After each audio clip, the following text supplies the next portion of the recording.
உங்கள் தங்கம் வெள்ளி வைர நகைகளை விற்று பணம் பெற நம்பிக்கையான நிறுவனம் மேக்ஸ் கோல்ட். கால் 04454545545. தங்கம்னா காசு, அது விற்கணும்னா மேக்ஸ். பட்டிமன்ற ராஜா விவகாரம் ஒரு பக்கம், அந்த விவகாரம் பெரிய அளவில் ஆயிடுச்சு. இன்னொரு பக்கம் அவர் வந்து ஒரு வீடியோ ஒன்று வெளியிட்டிருந்தார். அந்த வீடியோவுக்கு ஆதரவாக சாலமன் பாப்பையா இன்னொரு வீடியோ வெளியிட்டிருந்தார். பட்டிமன்ற ராஜா சாப்பிட போன இடத்தில், கடற்கலந்து சாப்பிட போன இடத்தில் சாப்பாட்டு சம்மந்தமாக கேட்டாரா, ஜாதியை கேட்டாரா? இதுதான் பிரச்சனை. இது பேசுவோம். ஏன்னா ரெண்டு விதமாக பட்டிமன்ற ராஜாவை பற்றி கருத்துக்கள் போயிட்டுருக்கு. ஒன்று என்னென்னா, இவர் வந்து வலதுசாரிங்க, இவர் இந்துத்துவா, இவர் ஆர்எஸ்எஸ் கோஷ்டி, இவர் வந்து இப்படி தான் பேசுவார், இவர் மேடைகளில் இப்படி பேசக்கூடிய ஆள் தான், இப்படி தான் கேட்டிருப்பாரு அப்படின்ற ஒரு தகவல். இன்னொன்று கான்ட்ரஸ்டாக என்னன்னா, அப்போ அவர் வந்து கிறிஸ்டின்ப்பா, அவர் வந்து கீழே கமெண்ட்ஸ், அவருக்கு நோக்கமே இதுதான்.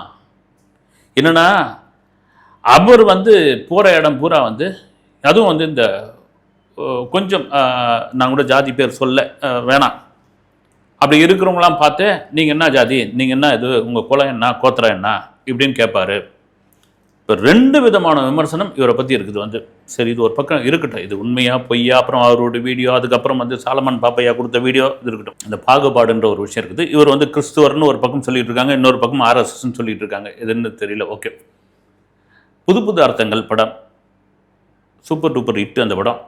அந்த படத்தினுடைய வெற்றி விழாவை மதுரையில் கொண்டாடணும்னு இயக்குனர் கே பாலச்சந்தர் சார் விருப்பப்படுறாரு. அப்போ என்னென்னா, வழக்கமாக வெற்றி விழா, அது வழக்கமான வெற்றி விழாவாக இல்லாமல் அந்த காலகட்டங்களில் பட்டிமன்றம் கோலச்சிக்கிட்டு இருக்குது. தீபாவளி, பொங்கல், தமிழ் புத்தாண்டு, எந்த விசேஷ நாள் வந்தாலும் சரி, அப்போ ரொம்ப, அதாவது இந்த தனியார் சேனல்கள்லாம், சன் டிவிலாம் வராதுக்கு முன்னாடி தூர்தர்ஷனில் பட்டிமன்றத்துக்காகவே உட்காந்துட்டு இருப்பாங்க. வந்து என்ன பொழக்கிறாங்க ஐயா, குடும்பமே அப்படி. அதுக்கப்புறம் வந்து சன் டிவி அது பெரிய அளவில் ஆக்கிரமிச்சது. பட்டிமன்றம்னா அதான் வந்து முதல்ல பட்டிமன்றம் தான், திரும்ப திரும்ப ப்ரோமோ போட்டுக்கிட்டே இருப்பாங்க. அப்படி இருந்த காலகட்டத்தில் இந்த புது புது அர்த்தங்கள் வெற்றி விழாவை ஒரு பட்டிமன்றமாக நடத்தினா என்ன அப்படின்னு முடிவு பண்ணுறாங்க. அப்போ வந்து பட்டிமன்ற ராஜா பேச்சாளர் கிடையாது, பட்டிமன்றத்தில் பேசுறது கிடையாது. சும்மா அந்த அவரே கூட சொல்லியிருக்காரு, சாலமன் பாப்பையா அந்த குழுவில் டீ காப்பிலாம் வாங்கி வந்து கொடுப்பாரு. அவர் அந்த ஓரமாக அப்படி நின்றுக்கிட்டு இருப்பாராம். என்னன்னா, இந்த பட்டிமன்றத்துக்கான தலைப்பு இவங்க உட்காந்து செலக்ட் பண்ணுறாங்க. யார்? கே பாலச்சந்தர் சார் தரப்புல இருந்தும் ஒருத்தர், சாலமன் பாப்பையா அவருடைய தரப்புல இருந்தோம், எல்லாரும் உட்காந்துன்னு அதுவா இதுவா, புது புது அர்த்தங்கள் வந்து, ரகுமான் வந்து நல்ல கணவனா, கீதா வந்து மோசமான மனைவியா, ரகுமான் வந்து நல்ல பாடகனா, கீதா வந்து நல்ல குடும்பஸ்தியா, இப்படியா ஏதோ ஒன்று போட்டு அனுப்பிச்சிக்கிட்டு இருக்காங்க. ஒவ்வொன்றா அவர் ரிஜெக்ட் பண்ணிட்டு இருக்காரு. வந்து பாலச்சந்தர் டெலிஃபோனில் சொல்லிட்டு இருக்காங்க.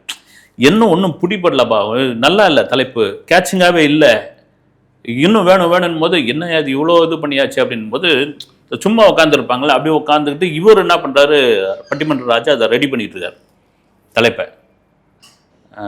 ஐயா நான் சொல்லாங்களா அப்படின்னு. என்னையா நீ வந்து, நாங்கள் எவ்வளோ பெரிய அறிஞர்கள்லாம் பேசிகிட்டு இருக்கோம், எவ்வளோ பெரிய ஞானிகள்லாம் இங்கே வந்து விவாதிச்சுட்டு இருக்கோம், சாதாரண ஆள், சரி என்ன தான் சொல்கிறாப்புல கேட்கலாம் அப்படின்னு கேட்டப்போ அவர் ஒரு தலைப்பு சொல்கிறாரு. அட நல்லா தான் இருக்குதுயா அப்படின்ட்டு எல்லோரும் பேசிவிட்டு அதை வந்து பாலச்சந்தர் அவர்கிட்ட சொல்லும் பொழுது, சூப்பரையா அப்படின்னு, பிரமாதம், யார் இது சொன்னது? அட நம்மக்கிட்ட டீ காப்பி வாங்கி கொடுக்குற ஒரு பையன் தாங்க சொன்ன. என்ன எப்படி டீ காப்பி வாங்கி கொடுக்குற பையனுக்கு? பிரமாதமான ஒரு தலைப்பு, கண்டிப்பாக அவர் வந்து இந்த பட்டிமன்ற மேடையில் இருக்கணும், கண்டிப்பாக அவருக்கு பேசுவதற்கான வாய்ப்பு கொடுக்கணும் அப்படின்னு. ஏன்னா அந்த பட்டிமன்றத்தில் போய் பேசுறதுக்கு அவ்வளோ பெரிய பாலிடிக்ஸ் அந்த காலகட்டங்களில் வந்து. அது வெறும் பட்டிமன்றத்தில் பேச்சு மட்டும் கிடையாது, துட்டு வருமானம்.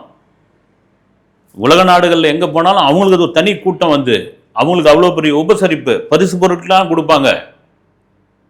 தமிழர்கள் வாழும் இடங்கள் பூரா, குறிப்பாக ஈழத்தமிழர்கள் யூரோப் முழுக்க இருந்ததுங்களா, இப்போ இருந்துகிட்டு இருக்காங்கல்ல, அந்த யூரோப்பில் இருக்கிற ஈழத்தமிழர்கள் கொண்டாடி தீர்த்தவர்கள் வந்து இந்த பட்டிமன்ற பேச்சாளர்கள். ஒரு காலகட்டத்தில் இந்த அமைச்சூர் நாடகங்கள்லாம் போடுறவங்களாம் தலைமை ஃபாரின் போவாங்க, தட்டுக்குன்னு போய் ஃபாரின் போயிட்டு வருவாங்க.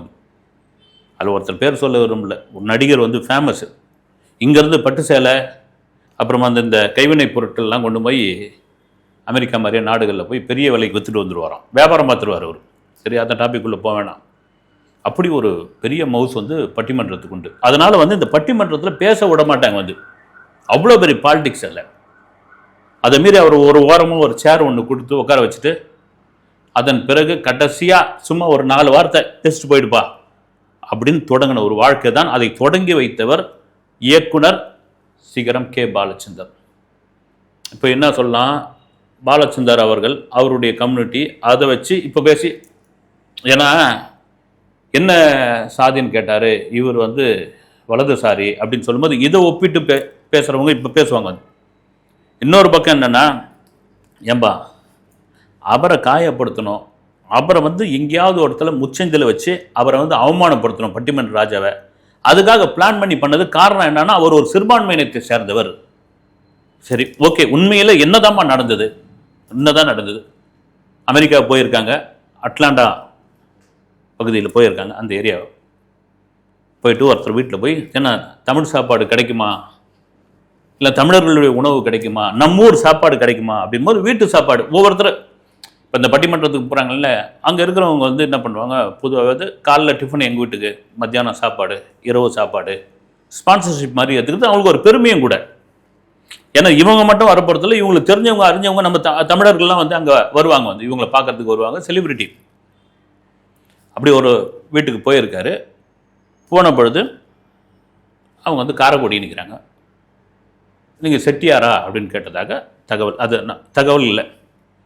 அந்த பெண்மணியோடைய சகோதரர் வந்து முகநூலில் பதிவிடுறார். வந்தார், ரைட்டுங்க, சாப்பிட்டாரு, என்ன ஊருன்னு கேட்டார். காரைக்குடின்னா, இந்த பக்கம் இருக்கிறவங்களை என்ன ஊருன்னு கேட்டார். அவங்க ஒரு ஊர் சொன்னாங்க, இந்த பக்கம் இருக்கிறவங்களை என்ன ஊருன்னு கேட்டாங்க. சொன்னாங்க, ஊரில் எந்த இடம்னு கேட்டாங்க. நீங்கள் என்ன சாதி அப்படின்னு கேட்குறாரு. வந்து செட்டி நாடான்னு கேட்கல, செட்டியாரான்னு கேட்டார். இப்படி சாதி பார்த்து பார்த்தா இவங்க சாப்பிட வருவாங்களா, தமிழ்நாட்டில் இப்படியாப்பட்ட ஒரு நிலைமை இருக்கிறதா அப்படின்னு அந்த நபர் போட்ட பதிவு தான்.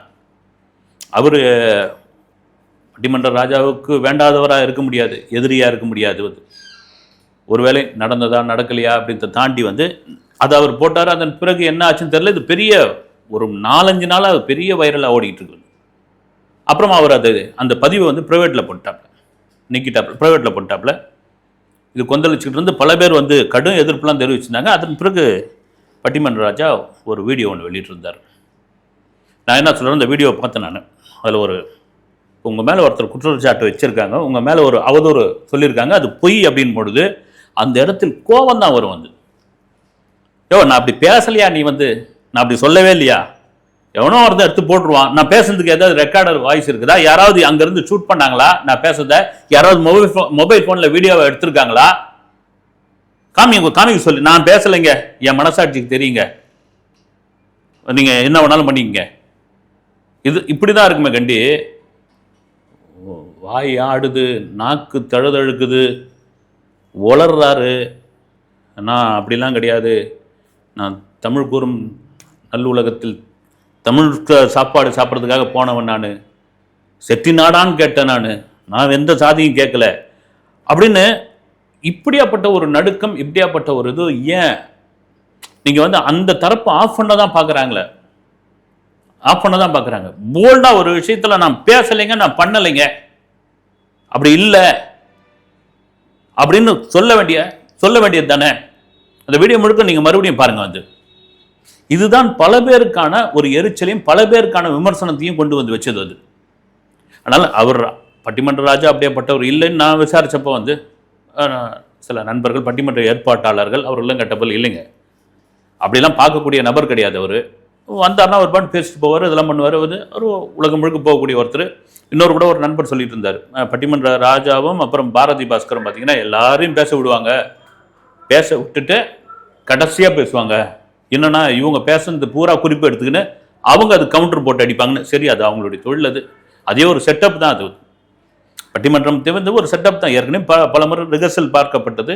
இதுக்கு தீர்ப்புன்ற ஒரு விஷயம் வந்து எந்த பட்டிமன்றத்துக்கும் தீர்ப்புன்ற ஒரு விஷயத்தில் நடுவர் வந்து இதுதான் அப்படின்னு சொன்னதாகவே எனக்கு தெரியவே இல்லை. அப்படியே பூசி மொழிகி அதுதாங்க இதுதாங்க அப்படின்னு சொல்லிட்டு போயிடுவாங்க. இது ஒரு எலைட் பீப்புளுக்கான ஒரு பட்டிமன்றம், எலைட் பீப்புளுக்கான ஒரு இதுதான். ஏன்னா ஒரு கிராமத்துலேயோ இல்லை ஒரு விளிம்பு நிலை மக்கள் முன்னிலையிலையோ இதை வந்து நடத்திருக்காங்களா அப்படின்னா கிடையாது. அப்போ வந்து அவங்களுடைய குணம் அதுதான் இருக்கும். சரி, இது ஒரு பக்கம் இருக்கும்பொழுது சாலமன் பாப்பையா ஒரு உருகி ஒரு வீடியோ ஒன்று போட்டிருந்தார்.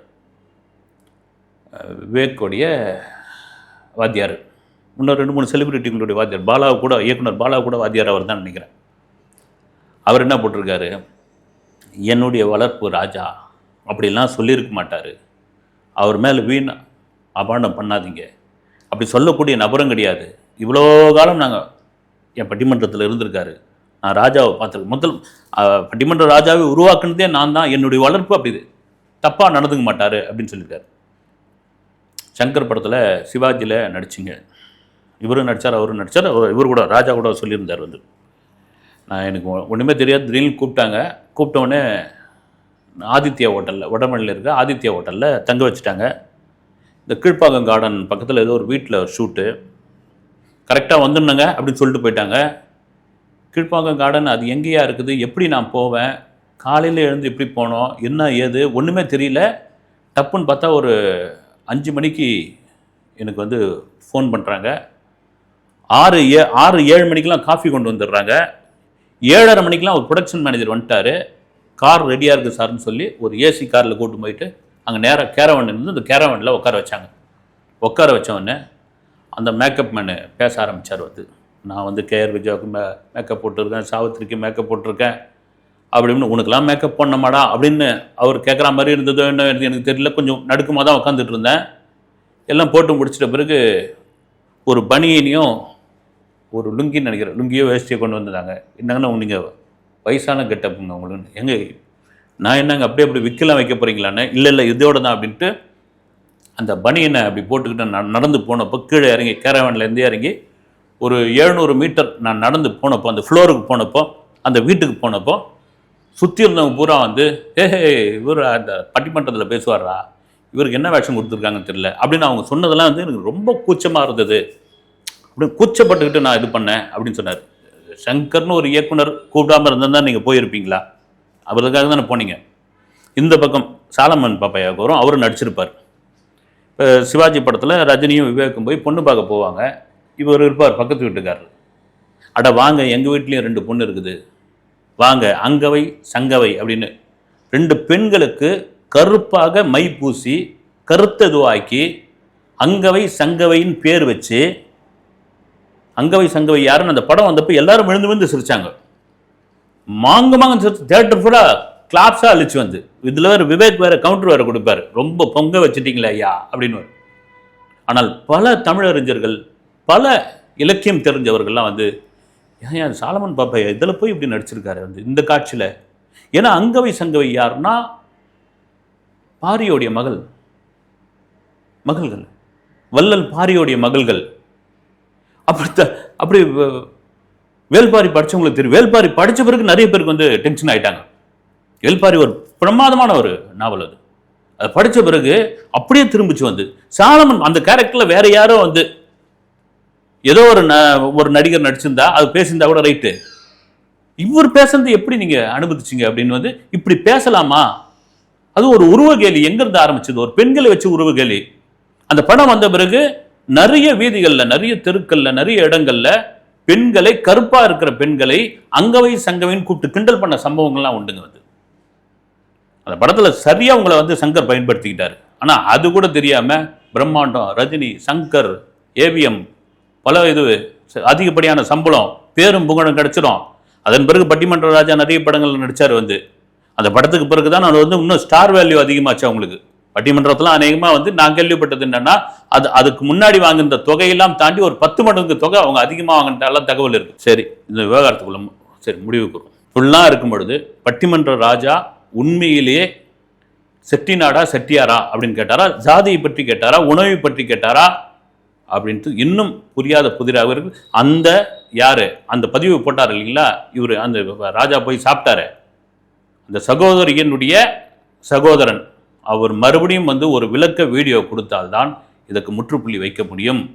இதெல்லாம் தாண்டி உன்னை ஏங்க வந்து இந்த சென்னை மாதிரியான பெருநகரில் யார் எங்கே இருக்கிறாங்க, யார் பக்கத்து வீட்டுக்காரங்க, அக்கத்து வீட்டுக்காரங்க, ஒரு பசி எடுக்குது போய் ஒரு ரோடு கடையில் போய் சாப்பிட்றீங்க நீங்கள் வந்து, அவர் போய் என்ன வந்து நீங்கள் என்ன சாதி இன்னும் என்ன இது கம்யூனிட்டி சர்டிஃபிகேட்டை காமிங்க, அப்புறமா தான் நான் சாப்பிடுவேன் அப்படின்னு பசிக்கு ஏதாவது பண்ணுங்கன்னு கிடைச்சா போதையான்ற அளவுக்குலாம் இன்னைக்கு ஓடிக்கிட்டு இருக்காங்க ஆட்கள். வந்து உணவா பாருங்கள், அதில் கொண்டு வந்து ஜாதி என்ற ஒரு விஷயத்தை கலக்காதீங்க, நல்லதில்லை. அடுத்த வீடியோவில் சந்திக்கிறேன். நன்றி.